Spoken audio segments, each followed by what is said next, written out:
La ville de Ouaïgui a aussi vibré au rythme de ce 30 avril 2025 dédié au meeting de soutien au président du Faso.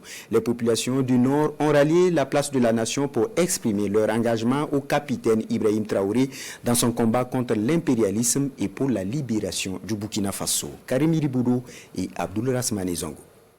Les fils et filles de la région du Nord réitèrent leur soutien d'effectives aux actions de souveraineté entreprises par le chef de l'État, le capitaine Ibrahim Traoré.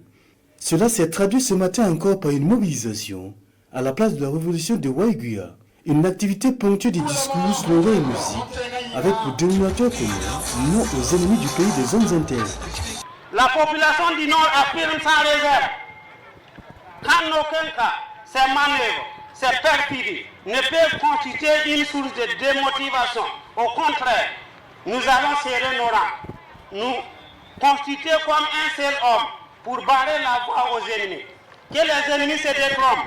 Nous avons profité aussi ici pour encore appeler l'ensemble des fils et filles de cette région à l'union, à se mobiliser comme un seul homme autour de son excellence le capitaine Ibrahim Traoré pour que l'ensemble de sa vision puisse être mise en œuvre pour que le pays puisse se développer sereinement. Des ressortissants donnent leur sentiment sur ce meeting de soutien. Soutenir, se mobiliser de façon sincère pour qu'on accompagne son Excellence le capitaine Ibrahim Traoré dans les initiatives, dans les idées qu'il veut nous envoyer dans la liberté, dans le développement, dans la souveraineté totale.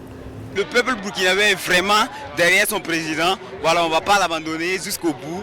Voilà, et puis peu importe les critiques, on est toujours là, on est derrière notre président. Cette mobilisation du 30 avril 2025 au Burkina Faso et au-delà du territoire national est une preuve supplémentaire, selon les organisateurs, que le combat du capitaine Ibrahim Traoré pour la souveraineté de l'Afrique en général et celle du Burkina Faso en particulier n'est pas du tout vain.